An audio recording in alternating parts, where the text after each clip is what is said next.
Assalamualaikum warahmatullahi wabarakatuh. Selamat berjumpa di YouTube channel Realita TV di acara Rata Rangkuman Berita yang menghadirkan berita-berita viral hari ini. Dan langsung saja kita simak berita pertama.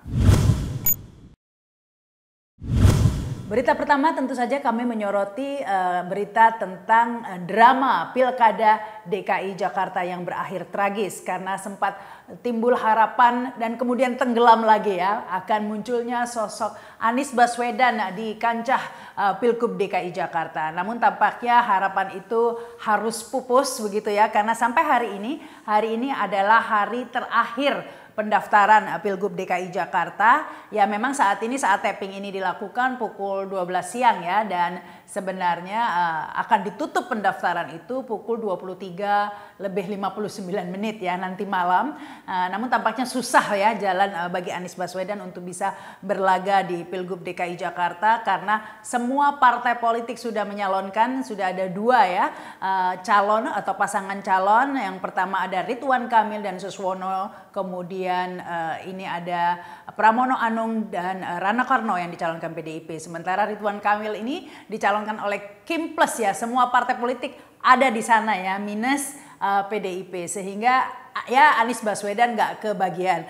Meskipun sebenarnya sempat terdengar ya cukup santer kabar bahwa PKB akan mengalihkan dukungannya dari Ridwan Kamil Suswono atau Rido begitu ya untuk mencalonkan Anies Baswedan, namun tampaknya itu dibantah ya, sudah dibantah dan ternyata tidak benar ya. Nah berita inilah yang saya sebut tragis ya karena kalau saya pikir-pikir kasihan juga ya mahasiswa-mahasiswa yang demo, sampai artis pun ikut demo, Reza Rahardian kemudian stand up comedian ya, kasihan juga mereka ya dan kasihan juga rakyat yang menyaksikan pilkada akal-akalan ini ya karena harapan kita pilkada ini bisa melahirkan pemimpin yang terbaik tentunya. Sempat ada harapan ketika Mahkamah Konstitusi mengeluarkan putusan ya yang memberi ruang bagi Anies Baswedan untuk maju ya karena parliamentary threshold-nya dirubah ya. Namun ternyata itu hanya gimmick belaka rupanya, hanya untuk meloloskan agar PDIP bisa mengusung calonnya sendiri ya. Meskipun ada juga calon independen calon independen jadi-jadian yaitu Dharma Pangrekun ya yang kabarnya akan segera mendaftar nanti sore atau nanti malam ya di detik-detik terakhir. Namun ini membuat masyarakat di Jakarta tidak punya pilihan begitu ya karena kita tahu Anies Baswedan ini diunggulkan di semua survei ya dan memang secara logika hal itu masuk akal dikarenakan Anies Baswedan ini sudah membuktikan ya prestasinya ketika memimpin Jakarta dan memang incumbent sehingga survei menempatkan di urutan pertama itu sehingga itu masuk akal saja dan kemudian disusul oleh Ahok dan baru Ridwan Kamil. Tapi nyatanya yang maju ini tetap saja Anies Baswedan tergeser meskipun mengantongi elektabilitas tertinggi ya. Ini yang bikin agak gemes juga yaitu alasan PDIP ya karena sebelumnya publik berharap PDIP ini mampu melawan ya keinginan rezim untuk menggeser Anies Baswedan dari kancah politik ini. Harapan satu-satunya memang di PDIP yang akan mengusung Anies Baswedan. Sempat diberi angin surga begitu ya oleh PDIP. Anies Baswedan ini kabarnya akan diumumkan berpasangan dengan Rano Karno. Namun di detik-detik terakhir sehingga tidak ada manuver lagi ternyata bang yang diusulkan orang lain, Pramono Anung dan Rano Karno ya. Nah, yang membuat saya gemes ini ya yaitu alasan PDIP tidak mau mengusung Anies Baswedan, salah satunya ini menurut Ciko Hakim saya baca di media dikarenakan Anies Baswedan bukan kader sehingga PDIP lebih mengutamakan kader internal. Lah, apakah kader internal ini menjamin begitu ya untuk menjadi pemimpin yang terbaik ya? Karena kan Jokowi juga kader PDIP dulunya ya. Ini yang aneh ya, seharusnya tolak ukur atau kriteria pemimpin yang diusung oleh suatu partai politik itu bukan masalah kader atau tidak kader, tapi siapakah pemimpin atau calon yang terbaik. Karena kita kan mengadakan pilkada itu untuk mencari pemimpin yang terbaik, bukan masalah kader atau tidak kader gitu ya. Pemimpin yang mampu memperjuangkan kepentingan rakyat, bukan kepentingan partai alias petugas partai gitu ya. Inilah ironinya demokrasi Indonesia yang katanya demokrasi langsung. Dipilih langsung kita ya, rakyatnya memilih langsung calon pemimpinnya. Tapi untuk menjadi calon pemimpin itu nggak bisa langsung, harus melalui partai politik. Nah ini yang anehnya demokrasi di Indonesia ini sistemnya. Memang ada kemungkinan calon independen ya yang bisa langsung mencalonkan. Tapi ini pun sepertinya sulit ya, apalagi Anies Baswedan ini yang disesalkan ya. Kenapa nggak dari dulu, mengapa harus percaya dengan angin surga dari partai politik? Kenapa tidak dari dulu mengurus calon independen ya? Kita ingat ketika Ahok dulu sempat di PHP-in oleh PDIP ketika hendak mencalonkan gubernur DKI, maka Ahok sudah menyiapkan backup plan begitu ya, mengumpulkan KTP di mal-mal. Anda tentu masih ingat ya, ada teman Ahok begitu ya, mungkin Anies nggak punya biaya kali ya untuk begitu, karena waktu itu Ahok punya banyak dana ya untuk buka stand di mal-mal mengumpulkan KTP masyarakat Jakarta. Nah, seharusnya Anies mungkin mempersiapkan plan B ya, backup plan seandainya partai politik tidak mengusung dia. Namun sayangnya Anies percaya dengan PHP PDIP ini yang detik-detik terakhir ternyata dicabut. Sehingga harapan publik yang ingin menyaksikan Pilkada DKI adalah pertarungan untuk menghasilkan pemimpin yang terbaik. Akhirnya ya kita dihadapkan pada pilihan yang ya antara dia dan dia begitu ya, antara kepentingan yang satu dan kepentingan yang satunya lagi ya, bukan kepentingan seluruh rakyat Indonesia. Karena kita tahu dua calon ini, Ridwan Kamil dan Suswono, itu adalah didukung oleh Jokowi dan juga Gerindra dan semua partai Kim Plus ini mewakili kepentingan yang pasti mengakomodasi kepentingan Jokowi. Sementara ini ada Pramono Anung dan Rana Karno yang ya petugas partai pastinya yang mewakili kepentingan PDIP. Lantas siapa yang mewakili kepentingan rakyat? Dan pastinya ini Jokowi bisa bernafas lega begitu ya, karena sebelumnya telah melakukan berbagai manuver untuk menghalang-halangi Anies maju dengan berbagai cara, melobi semua partai politik agar menarik dukungannya dari Anies Baswedan. Kita ketahui sebelumnya PKS, PKB, Nasdem hendak mengusung Anies Baswedan, tapi kemudian semua beralih ya, berbalik arah masuk ke dalam Kim Plus sehingga Anies ditinggalkan. Tinggal PDIP dilalah ditinggalkan juga ya. Nah ini tampaknya terbukti ya ketika Pramono Anung bercerita kepada wartawan. Kita ketahui Pramono Anung ini mantan Sekskap ya, dan memang dekat dengan Jokowi juga. Dan ketika dipilih sebagai calon gubernur DKI Jakarta, pamitan begitu ya kepada Jokowi. Dan menurut Pramono Anung, ketika Pramono Anung menyampaikan berita bahwa dia yang akan maju sebagai gubernur DKI, Jokowinya tertawa terbahak-bahak. Aduh, lega sekali nih pastinya ya. Saya berkonsultasi, saya datang langsung dan saya juga telepon langsung. Dan ketika saya berkomunikasi duduk berdua sama beliau setelah beliau pulang dari Lampung, beliau tertawa terbahak. Beliau bilang begini, Mas maju, Mas maju. Karena kalau berdua memang kadang-kadang beliau memanggil Mas maju. Ini tidak semua orang yang diberikan amanah seperti itu. Nah, saya minta izin, Bapak izinkan, saya izinkan, Mas harus maju. Ya pastinya Jokowi tertawa lepas ini saya yakin ya, karena apa yang diusahakan ternyata ya berhasil. Bagi PDIP sendiri pilihan kepada Pramono Anung dan Rana Karno ini dianggap sebagai pilihan jalan tengah begitu ya. Mungkin ini maksudnya meskipun disampaikan beda, tapi saya yakin maksudnya untuk ini kalau peribahasa bahasa Inggris dikatakan better dealing with devil you know than angel that you don't know. Jadi lebih baik kita memilih setan yang kita kenal daripada dengan malaikat yang kita tidak kenal begitu ya. Mungkin daripada memilih Anies nanti tidak terkontrol gitu, lebih baik dengan menuruti mau Jokowi, karena kan sudah kenal betul ini Megawati dengan sepak terjang Jokowi ya, devil that you know ya. Mungkin itu ya, mungkin ya.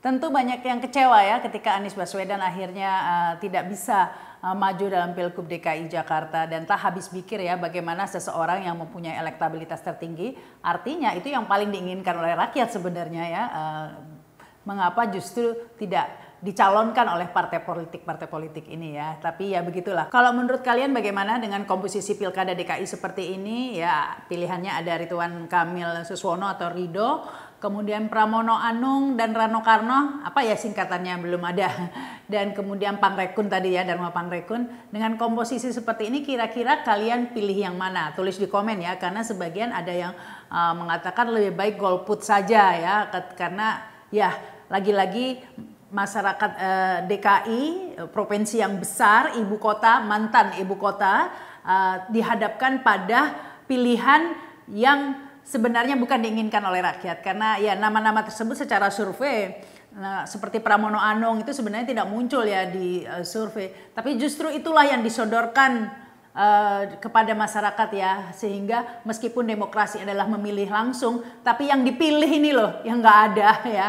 Ya kita dihadapkan pada pilihan yang itu saja yang dianggap oleh banyak orang sebagai akal-akalan permainan politik saja ya, karena calon yang sesungguhnya seharusnya bisa berlaga mengingat adalah satu incumbent, kedua secara elektabilitas juga tinggi dan juga survei mengunggulkan, justru tidak bisa maju. Jadi langsung saja ya kita survei di sini, kalian pilih pasangan yang mana? Tulis di komen.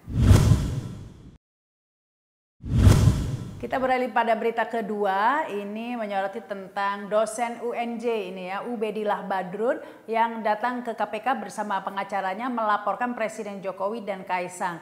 Hal ini terkait dengan gaya hidup mewah Kaisang ya, yang pergi ke Amerika Serikat dengan menggunakan jet pribadi. Ini dipertanyakan ya dari mana sumber dananya begitu, dan meminta penjelasan tentang jet pribadi yang tentunya biayanya adalah miliaran rupiah ya. Dan ini gaya hidup mewah ini disoroti Ubedillah Badrun dikarenakan seakan mengkonfirmasi ya pertanyaan atau laporan Ubedillah Badrun 2,5 tahun yang lalu ya. Kita ketahui Ubed ini pernah melaporkan Kaisang dan Gibran ya ke KPK ya. Sebenarnya buktinya cukup kuat saat itu ya kasusnya terkait Gibran dan Kaisang ya, karena kita tahu Kaisang dan Gibran ini pengusaha, tapi usahanya ini sebenarnya nggak jelas gitu loh ya, ada yang namanya sang pisang apa, tapi tidak terlalu sukses begitu ya di pasaran kita lihat, tapi mengapa bisa bergaya hidup mewah. Nah ini dari mana? Itulah yang dilaporkan Ubedillah Badrun ya, apakah ini terkait dengan pencucian uang, dan ini sinkron begitu ya dengan kecurigaan atau laporan Ubedillah Badrun 2,5 tahun lalu terkait kasus korupsi dan pencucian uang. Nah saya juga sempat wawancara dengan Ubedillah Badrun ya 2,5 tahun lalu ketika baru saja melaporkan ke KPK, dan berikut cuplikannya. Tapi orang banyak bertanya-tanya, ini kok laporkan kalau nggak terbukti bagaimana begitu? Apakah sudah? Nah karena orang menganggap ini mungkin kita bahas lagi ya, meskipun sudah banyak dibahas di media ya tentang dugaan tindak pidana ini, karena ada perusahaan ya gabungan antara dua anak presiden Kaisang Gibran dan satu orang AP ya inisialnya yang merupakan anak dari petinggi PT SM. Di mana PT SM ini adalah tersangka kasus pembakaran hutan begitu yang sudah dituntut oleh Kementerian Lingkungan Hidup 7,9 triliun begitu ya. Dan yang menariknya ini mungkin menjadi background ya, ketika perusahaan gabungan itu dibuat ya oleh 3 orang tadi itu, 2 anak presiden dan 1 dari anak PT SM itu bulan Januari, dan kemudian 1 bulan kemudian bulan Februari keluarlah keputusan Mahkamah Agung ya atas kasus pembakaran hutan itu, di mana dendanya turun dari tadi 7,9 M menjadi 78 miliar. Jadi dari triliun menjadi miliar. Nah, ini mungkin yang menjadi pertanyaan ya. Tapi ini kan bukti-bukti. Orang menganggap ini begini Kang Ubed. Ini kan masih asumsi begitu loh. Ini kan asumsi, spekulasi begitu ya. Buktinya apa begitu. Cuma ada fakta itu saja, satu begini, terus langsung mengatakan bahwa ini ada hubungannya, korelasinya. Kan yang mengeluarkan putusan itu Mahkamah Agung begitu. Iya, itu kan sama dengan orang bilang itu kan koeksiden, jadi kebetulan aja gitu kan, disambung-sambungkan ya. Iya, spekulasi lah ya. Kalau fenomena-fenomena itu berulang, keganjilan itu berulang, itu nggak kebetulan. Ada kemungkinan kita bisa menganalisis bahwa itu tidak kebetulan. Misalnya keganjilan yang berulang itu kan pertama misalnya tadi ya putusan Mahkamah Agung yang kemudian dendanya berubah menjadi 78 miliar misalnya. itu kan keganjilan, tanda tanya. Yang kedua, ada penyertaan modal dari Ventura. Yang perusahaan Ventura ini ternyata berjejaring dengan PTSM. Diberikan pada perusahaan yang baru berdiri. Dan itu anak muda. Dan ternyata perusahaan ini ada anaknya presiden, dengan ada anaknya petinggi PTSM. Lalu ini apa juga ini kebetulan? Tanda tanya kedua. Yang ketiga, beberapa bulan kemudian, salah satu anak dari Bapak Presiden itu membeli saham di Bursa Efek dengan 188 juta lembar saham dan nilainya 92 miliar. Apakah ini juga kebetulan? Di saat yang hanya selang 10 hari, tanggal 8 ke tanggal 17, hanya selang sepekan, petinggi PTSM ini, namanya GS, yang punya anak yang tadi bergabung bisnis dengan anak presiden, diangkat menjadi duta besar. Apakah ini juga kebetulan? Ini terlalu banyak kebetulan. Jadi, terlalu banyak kebetulan. Tapi tetap saja, kalau masalah denda tadi jadi 7,9 triliun menjadi 78 M, itu kita tidak tahu apa pertimbangan hakim kan? Mungkin ada pertimbangan itu hukumnya. urusan KPK. Ya itulah tadi ya cuplikan wawancara saya dengan Ubedillah Badrun, sebenarnya cukup terang benderang kasusnya ya. Bagaimana ada seseorang yang berurusan dengan hukum ya, dalam hal ini PTSM yang dituntut masalah pembakaran hutan dan didenda 7,9 triliun, lantas membuat perusahaan dengan Gibran dan Kaisang sehingga tidak lama setelah itu, setelah menyuntikkan saham dengan ratusan miliar begitu ya, tiba-tiba hukuman atau vonisnya dari 7,9 triliun diturunkan oleh Mahkamah Agung menjadi 7,9 miliar. Nolnya dikurangin. Nah ini menimbulkan pertanyaannya, dan setelah itu Kaisang juga yang masih muda waktu itu bisa membeli saham sampai 90 miliar. Nah ini dipertanyakan ya, dari mana sumber dayanya atau sumber dananya maksud saya. Demikian juga ketika kembali Kaisang mempertontonkan kehidupan mewahnya ya dengan ke Amerika Serikat dengan menggunakan jet pribadi. Ini dari mana sumber dananya, itu yang dipertanyakan. Dan itu memang harus dijelaskan ya, mengingat meskipun Kaisang bukan pejabat, tapi kita semua tahu Kaisang adalah putra dari pejabat ya tertinggi di Indonesia ya, sehingga patut dipertanyakan ini ya. Kita tahu ketika putra Rafael Alun waktu itu ya, dengan mobil Hummer-nya, kemudian kehidupan mewahnya terlibat kasus dan disorot publik, itu akhirnya mengakibatkan bapaknya Rafael Alun kemudian harus diperiksa KPK untuk menjelaskan kehidupan mewah anaknya. Mengapa hal serupa tidak bisa terjadi terhadap Kaisang dan bapaknya? Tapi tampaknya jangan berharap banyak ya, karena laporan Ubedillah Badrun yang 2,5 tahun lalu yang sebenarnya kasusnya itu kejanggalan dan sangat terang benderang begitu ya, tapi tidak ditindaklanjuti oleh KPK sama sekali. Apalagi saat ini ya kita agak ragu sebenarnya dengan KPK ini, malah bukannya Kaisang yang dipanggil KPK, ini berita yang beredar justru KPK yang akan mengirim utusan kepada Kaisang untuk mempertanyakan tentang penjelasan tentang jet pribadi itu. Jadi KPK-nya yang datang ke Kaisang ada-ada aja. Ya belum KPK sudah mengeluarkan pernyataan ya bahwa tidak berwenang memeriksa Kaisang dikarenakan Kaisang bukan penyelenggara negara. Padahal yang dilaporkan oleh Ubedillah Badrun ini adalah Presiden Jokowi dan Kaisang ya. Mengapa ketika kasus tadi itu Rafael Alun, ketika anaknya diketahui berkehidupan mewah dengan menggunakan mobil mewah dan lain sebagainya, kemudian itu membuat Rafael Alun bapaknya diperiksa. Kenapa hal serupa ini tidak bisa diterapkan? Tapi ya begitulah. Kita sampai pada berita ketiga. Seperti biasa ini berita terakhir adalah berita yang tidak penting sebenarnya tapi mengemaskan ya. Ini adanya seruan boykot kepada artis Raffi Ahmad ini, dikarenakan Raffi Ahmad dianggap artis pendukung rezim begitu ya. Dan baru-baru ini yang membuat ramai seruan boykot ini dikarenakan Raffi Ahmad memposting, tepatnya repost ini ya, dari postingan Sufmi Dasko ini yang mengabarkan bahwa pengesahan revisi Undang-Undang Pilkada di DPR dibatalkan. Nah ini banyak yang menganggap ini seakan-akan jasanya Prabowo dan Gerindra, padahal itu dikarenakan mahasiswa yang demo ya. Nah banyak macam lah komentar netizen ya. Banyak yang kemudian menyarankan atau menyerukan untuk boykot atau unfollow akun dari Raffi Ahmad. Akibatnya ini follower dari Raffi Ahmad ini turun begitu ya. Turunnya cuma 100.000 sih, jadi masih 79 juta. Tapi ya setidak-tidaknya turun 100.000 dan ini juga sudah dikomentari oleh Raffi Ahmad. Tapi yang menarik sebenarnya siapa sebenarnya Raffi Ahmad ini? Bagaimana bisa hidup begitu hedon ya dengan profesi artis ini?